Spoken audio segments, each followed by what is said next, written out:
அன்பான நேயர்களுக்கு இனிய வணக்கம். இன்று நாம் புதுமைப்பித்தன் அவர்கள் எழுதிய மனித எந்திரம் என்ற சிறுகதையை உங்களுக்கு அளிப்பதில் மகிழ்கிறேன். கதை இப்படி தொடங்குகிறது.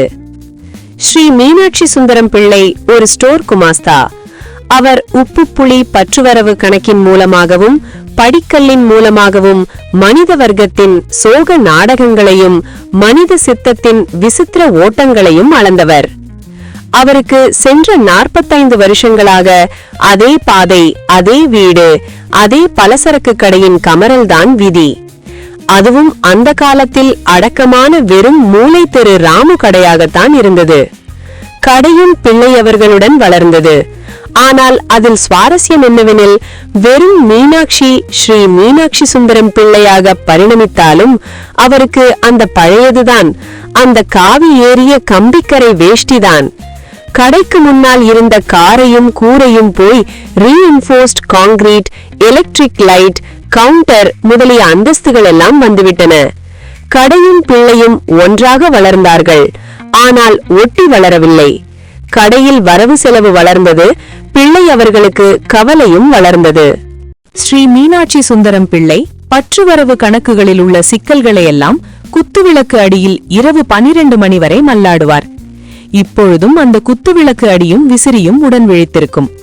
அந்த காலத்தில் புன்னை எண்ணெய் விளக்கில் உலர்கடாவும், போதிய காற்றில்லாமலும், புன்னை எண்ணெய் விளக்கு புகையில் வேர்த்து கொட்டுவதும், எரிபில்ல காற்று வந்தால் விளக்கு அணைந்து விடுவதும் போல காரிய தடைகள் இருந்த போதிலும் அதிலேயே தன் அறிவினை நிறைவாக தேர்க்கி வைத்த அவர் உள்ளம். இப்பொழுதும் அதே அற்புதமாக தீர்த்து வைப்பார். அந்த காலத்தில் புன்னை எண்ணெய் நிறைந்த விளக்கு விரியுடனும் விசிறியும் உடன் விழித்திருக்கும். அவரது சம்பளமும் ஆமை வேகத்தில் ஓடி மாதத்துக்கு 20 ரூபாய் என்ற எல்லையை எட்டிவிட்டது.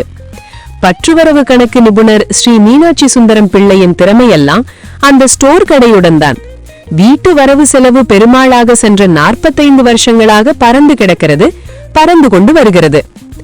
காலை 5 மணிக்கு ஈர ஆற்று மணல் ஒட்டிய அவர் பாதங்கள் வெகுவேகமாக ஆற்றில் இறங்கும் சந்திலிருந்து ராஜபாட்டையில் திரும்பி மறுபடியும் ஒற்றை தெரு என்ற சந்தில் நுழைவதை காணலாம்.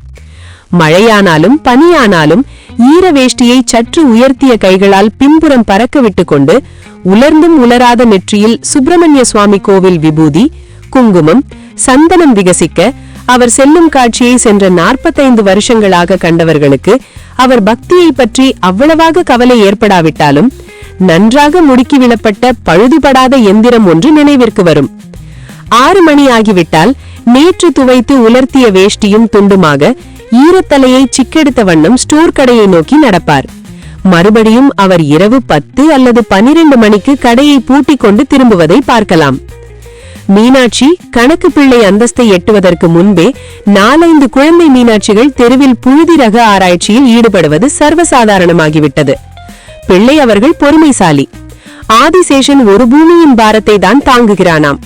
இவரோ நியதியற்று சுழலும் ஒரு பெரிய கிரக மண்டலத்தையே தூக்கி சுமக்கிறார் அவர். ஆனால் பொறுப்பு, ஏமாற்று, சுயமரியாதை, நம்பிக்கை என்ற பல விதங்களில் கொழும்ப தேய்ந்து போன நெற்றி, வழுக்கை தலை, கூன்முதுகு, பெட்டி அடியில் உட்கார்ந்து உட்கார்ந்து குடமான வயிறு, இவைதான் இச்சுமை தாங்கி உத்தியோகத்தால் ஏற்பட்ட பலன்கள். பிள்ளையவர்கள் மிகவும் சாது.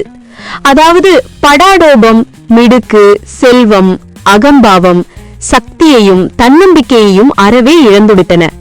தாம் கீழ்ப்பட்டவர், வினயமாக முதலியவற்றின் உதைகளையும் குத்துகளையும் ஏற்று ஏற்று மனமும் செயலும் எதிர்க்கும் பழக்கங்களை கைக்கொள்ள வேண்டும் என்று உறுதிப்பட்டவர். ஆனால் அவர் இருக்க வேண்டும். தம்மை பாதுகாத்துக் கொள்ள உண்மை, நாணயம் முதலிய பழங்களை கைக்கொள்ள வேண்டும். அந்த உள்ளத்தில், அந்த பெட்டி பாம்பாக அடங்கி கிடக்கும் உள்ளத்தில் அல்லாவுத்தீன் ஜீனியை போல் ஆசை பூதாகாரமாய் விரிந்து அவரது சித்த பிரபஞ்சத்தையே கவித்து ஆக்கிரமித்துக் கொண்டது. தன்னை காத்துக்கொள்ள வேண்டும் என்பதற்காக செயல் திறமை இழந்தவன் செய்வது போல் ஆசை பேய்க்கு பூசையும் பலியும் கொடுத்து மகா யஜ்ஞம் செய்ய எந்த பக்தனாலும் முடியாது. இந்த மனம் இருக்கிறதே அப்பா, ஸ்ரீ மீனாட்சி சுந்தரம் பிள்ளைக்கும் அது உண்டு. நீரு பூத்த நெருப்பை வேதாந்திகள் பெரிய விஷயங்களுக்கு உபமானம் சொல்வார்கள். ஆசையை பொறுத்தவரை அந்த உபமானத்தால் பிள்ளை பெரிய மனுஷர்தான். மீனாட்சியா, அந்த அப்பாவி பயல் என்று பலர் துச்சமாக கருதுவார்கள். முகத்திற்கெதிரேயும் சொல்வார்கள். அப்படிப்பட்ட அப்பாவி பிராணியின் மனத்தில் புகைந்து கவிகிறது ஆசை. வீட்டில் குழந்தைக்கு பால் தட்டாமல் இருக்க, ஏன் பால் மாடும் கன்றும் வாங்க வேண்டும். தெற்கு தெரு மாவண்ணாவுக்கு மேடோவர் செய்த நிலத்தை திருப்ப வேண்டும். இது மட்டுமா? கால் மேல் கால் போட்டு ஏ மீனாட்சி என்று தாம் அழைக்கப்படுவது போல் தம் இஷ்டப்படி ஆட ஒரு மீனாட்சியும் ஸ்டோர் கடையும் கைக்குள் வர வேண்டும். ஒருமுறை கொழும்புக்கு போய்விட்டு தங்க அரைஞான், கடிகாரச் சங்கிலி, வாட்டு சாட்டமான உடம்பு, கையில் நல்ல ரொக்கம், கொழும்பு பிள்ளை என்ற பட்டம் முதலிய சகல வைபவங்களுடனும் திரும்ப வேண்டும். தெருவில் எதிரே வருகிறவர் எல்லாரும் துண்டை இடுப்பில் கட்டிக்கொண்டு பல்லை இழுத்த வண்ணம் அண்ணாச்சி சௌக்கியமா என்று கேட்க வேண்டும். ஊரில் நடைபெறும் கல்யாணமும் சம்பவிக்கும் இழவும் இவர் வருகையை எதிர்பார்த்துத்தான் தம் பாதையில் செல்ல வேண்டும். இன்னுமே எத்தனையோ எண்ணங்கள். தினசரி பணப்புழக்கம் எல்லாம் அவர் கையில்தான். கடைசியாய் தனியாக கடையை பூட்டி சாவியை எடுத்துக்கொண்டு போகிறவரும் அவர்தான்.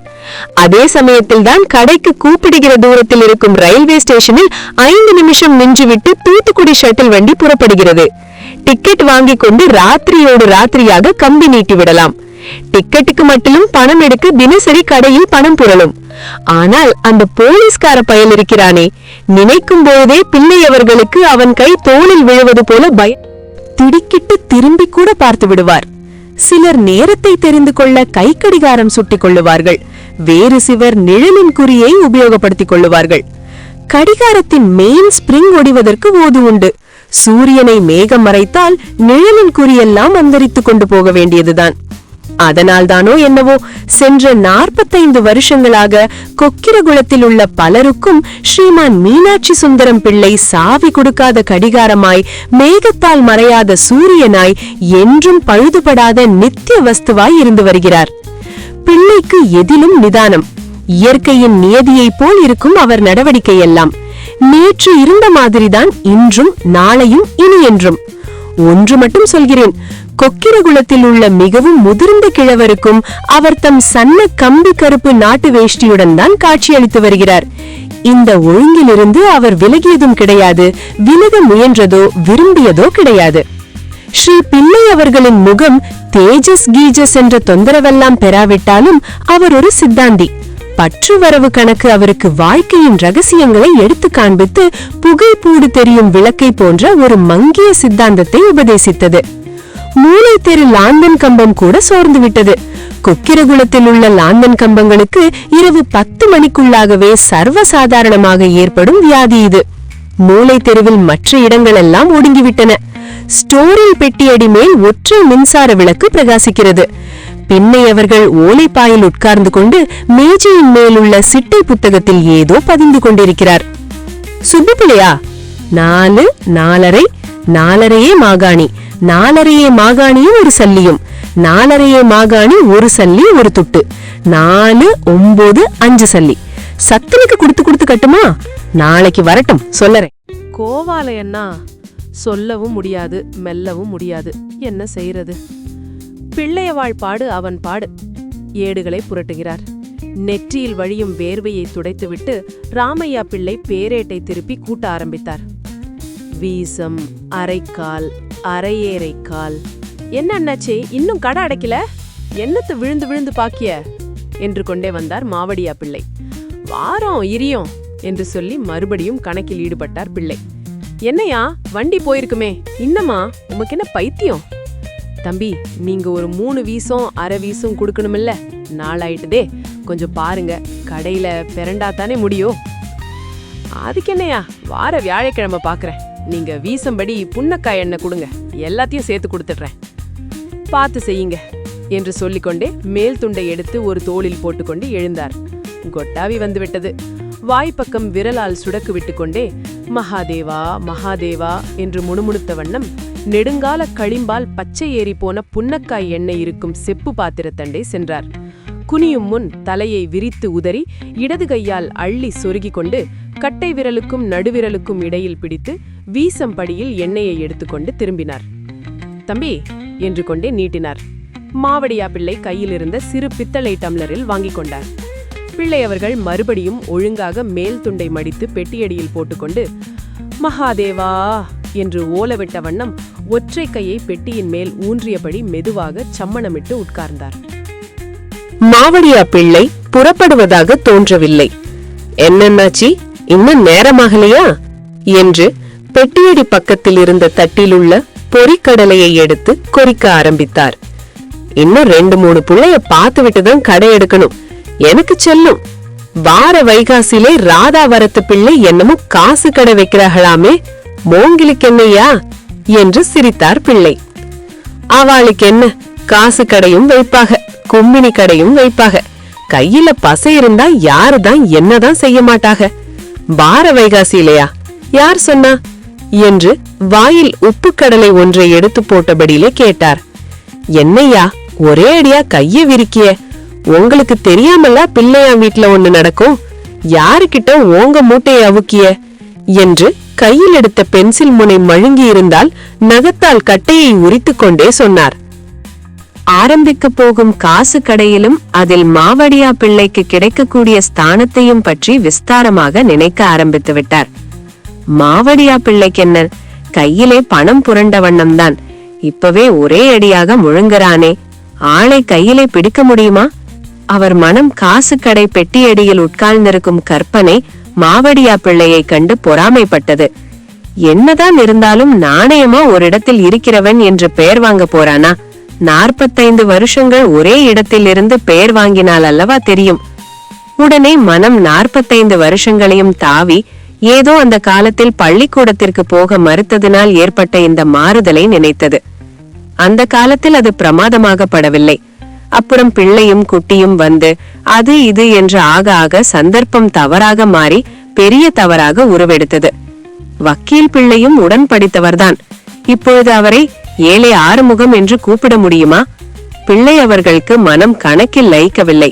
பெட்டியில் மூடி வைத்தார். தூத்துக்குடி வண்டி இன்னும் புறப்படவில்லையே என்ற எண்ணம் திடீரென்று உதித்தது. சவத்தை கட்டி எத்தனை நாள்தான் மாரடிப்பது என்று முணுமுணுத்தார். நெற்றியில் குபீர் என்று வியர்வை எழும்பியது. பெட்டிச் சொருகை அனாவசிய பலத்தை உபயோகித்து வெளியே இழுத்தார். உள்ளே இருந்த சில்லறையும் ரூபாயும் குலுங்கி சிதறின. செம்பு, நிக்கல், வெள்ளி என்று பாராமல் மடமடவென்று எண்ணினார். 40 சில்லறையும் இருந்தது. அவசர அவசரமாக எடுத்து மடியில் கொட்டிக்கொண்டு விளக்கை அணைத்து மடக்கு கதவுகளை பூட்டினார். சாவி கொத்து கையில் இருக்கிற உணர்வு கூட இல்லாமல் வேகமாக ஸ்டேஷனை நோக்கி நடந்தார். 45 வருஷமாக உழைத்து போட்டும் என்ன பலன்?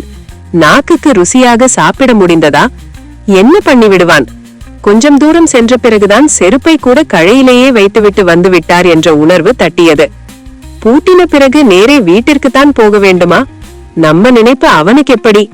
நல்ல காலமாக எதிரில் யாரையும் காணோம். பார்த்தால் என்ன, கடையை சிப்பந்திகள், பக்கத்து வெற்றிலை பாக்கு கடையில் வாயடி அடிக்கும் போர்ட்டர்கள். வெளிகேட்டில் அவ்வளவு கூட்டமில்லை. ரயிலுக்கு கூட்டம் இருக்காததும் நல்லதுதான் என்று நினைத்து உள்ளுக்குள் சந்தோஷப்பட்டு கொண்டார் பின்னை. டிக்கெட் கவுண்டரில் 10 அணாவை வைத்துவிட்டு தூத்துக்குடி என்றார் பின்னை. அதற்குள் நா வறண்டு விட்டது. எங்கே என்றார் டிக்கெட் குமாஸ்தா. பிள்ளை திடுக்கிட்டார். தூத்துக்குடி என்றார் மறுபடியும். வாயில் என்ன கொழுக்கட்டையா? தெளிவாகத்தான் சொல்லேன் என்று கொண்டே ஒரு டிக்கெட்டை பஞ்ச் செய்து கொடுத்தார் குமாஸ்தா. அப்பாடா! பிள்ளை அவர்கள் நிம்மதியடைந்தவர் போல் மூச்சை உள்ளுக்கு வாங்கி மெல்ல விட்டுக்கொண்டு பிளாட்பாரத்தில் நுழைந்தார். வண்டி வந்து நின்று கொண்டிருக்கிறது. புறப்பட இன்னும் 10 நிமிஷம். ஒரு சோடா விற்பவனும் ஆமவடை, முறுக்கு, போலி, ஐயரும் குரல் வரிசையை பிளாட்பாரத்தின் மேலும் கீழுமாக காண்பிட்டு நடந்தனர். லக்கேஜ், தபால் வண்டி பக்கத்தில்தான் ஸ்டேஷன் மாஸ்டரும் ஸ்டேஷன் சிப்பந்திகளும். தொடரின் பின்புறத்தில் ஒருவரும் இல்லாத தனி வண்டியில் ஏறி கூட்ஸ் ஷெட் பக்கம் பார்த்த ஜன்னல் அண்டையில் உட்கார்ந்தார். ஜன்னல் பக்கம் இருந்த நிம்மதி இவரது மனத்தை துருதுரு என்று வாட்டியது. எழுந்து பிளாட்பாரத்தின் பக்கத்தில் இருக்கும் ஜன்னல் பக்கம் வந்து உட்கார்ந்து கொண்டு வண்டி எப்பொழுது புறப்படும் என்பதை ஆவலாக அறிய என்ஜின் பக்கம் திரும்பி பார்த்து கொண்டிருந்தார். பிள்ளைவாள், ஏது இந்த ராத்திரியில் என்றது கம்பீரமான ஒரு குரல். வேறு ஒருவரும் இல்லை, ரயில்வே போலீஸை சேர்ந்த அவரது நண்பர் கல்யாண சுந்தரம். பிள்ளை திடுக்கிட்டு திரும்பினார். போலீஸ்காரன். பிள்ளை அவர்கள் நண்பரை பார்க்கவில்லை, காக்கி உடையைத்தான் பார்த்தார். தன்னை அறியாமல் அவரது வாய் தூத்துக்குடி வரை என்றது. என்ன அவசரம்? நான் உங்களை மணியாட்சியில் பார்க்கிறேன். என்று சொல்லி அளவெடுத்து வைக்கும் பெருமிதமான நடையுடன் லக்கேஜ்வான் பக்கம் நிற்கும் ஸ்டேஷன் மாஸ்டரை நாடினார் கல்யாண சுந்தரம் பிள்ளை. மீனாட்சி சுந்தரம் பிள்ளைக்கு நுனி நாக்கு முதல் அடித்தொண்டை வரை ஒரே வறட்சி, கண்கள் சுழன்றன. கலர் சோடா என்று நீட்டினான் சோடாக்காரன். ஏ சோடா, கலர் ஒன்றோடை என்றார் பிள்ளை. டஸ் என்ற சப்தம். சார் என்று நீட்டினான் சோடாக்காரன். வாங்கி குடித்தார். போ பிரீ என்று ஏப்பமிட்டு கொண்டே ஓரணாவை அவன் கையில் கொடுத்துவிட்டு பலகையில் சாய்ந்து கண்ணை மூடினார் பிள்ளை. கல்யாணி பார்த்து விட்டானே, நாளைக்கு நம் குட்டு வெளிப்பட்டு போகுமே. துறைமுகத்தில் கல்யாண சுந்தரம் பிள்ளை தமக்காக காத்திருப்பதை மனக்கண்ணால் பார்த்தார். ரயில் விசில் கிரீச்சிட்டது. பிள்ளை அவர்கள் அவசர அவசரமாக கதவு பக்கம் வந்திறங்கினார். பிளாட்பாரத்தில் கால் வைத்ததுதான் தாமதம். வண்டி நகர ஆரம்பித்தது. என்ன பிள்ளைவாள், இறங்கிட்டியா என்ற வேகம் அதிகரித்து ஓடும் ரயில் சாளரத்திலிருந்து ஒரு குரல். கல்யாண சுந்தரம் பிள்ளைதான். அவள் வரலை என்று கத்தினார் பிள்ளை. மெதுவாக நிதானமாக ஸ்டேஷனை விட்டு வெளியேறி ஸ்டோர் பக்கமாக நடந்தார் பிள்ளை. வழியில் சிறிது தூரம் செல்லுதையில் தான் பாஸ் இல்லாமல் எப்படி கப்பலில் செல்வது என்ற ஞாபகம் வந்தது பிள்ளைக்கு. புத்தியை செருப்பால் தான் அடிக்கணும் என்று சொல்லிக் கொண்டார் பிள்ளை. அவருக்கு தமது ஆபத்தான நிலைமை அப்பொழுதுதான் தெளிவாயிற்று. உடல் நடுங்கியது. யார் செய்த புண்ணியமோ என்று மடியில் இருந்த விபூதியை நெற்றியில் இட்டுக் கொண்டு மகாதேவா என்றார் வாய்விட்டு. ஸ்டோருக்கு வந்துவிட்டார். சாவதானமாக கதவை திறந்து விளக்கை ஏற்றினார். மடியில் இருந்த சில்லறையை பெட்டிக்குள் வைத்துவிட்டு சிட்டையை எடுத்து மீனாட்சி பற்று 11 காலனா என்று எழுதினார். மறுபடியும் விளக்கு அணைந்தது. காலில் செருப்பை மாட்டிக்கொள்ளும் சப்தம். பூட்டு கிளிக் என்றது. முதலாளி வீட்டை நோக்கி சறுக் சறுக் என்ற செருப்பு சப்தம். பிள்ளை வழியில் துண்டை உதறி போட்டுக்கொண்டார். தலையை உதறி சொருகிக் கொண்டார். முதலாளி காற்றுக்காக வெளியே விசிப்பலகையில் தூங்குகிறார். ஐயா ஐயா என்றார் மீனாட்சி சுந்தரம் பிள்ளை. என்னவே இவ்வளவு நேரம் என்று புரண்டு கொண்டே கொட்டாவி விட்டார் முதலாளி ஐயா. இல்ல, சோழி இருந்தது. எம்பத்துல இன்னைக்கு 11 காலனா எழுதியிருக்கேன் என்றார் பிள்ளை. அப்போதும் அந்த நாவரட்சி போகவில்லை.